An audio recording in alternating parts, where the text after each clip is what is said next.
So sa mga gustong mag-workout, magpaganda ng katawan, continue lang, dapat focus kayo kung ano yung program nyo at ano yung mga supplement nyo, or kung wala kayong supplement, ano yung mga kailangan ninyo, at continue lang yung pag-gain ng mga knowledge kung ano yung dapat na mga training program sa inyo.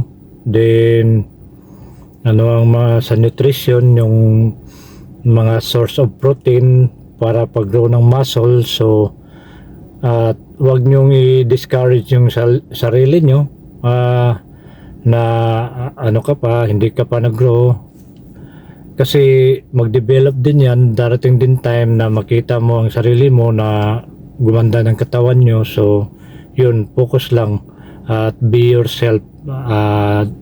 Darating ka rin sa gusto mo na katawan. So yan lang.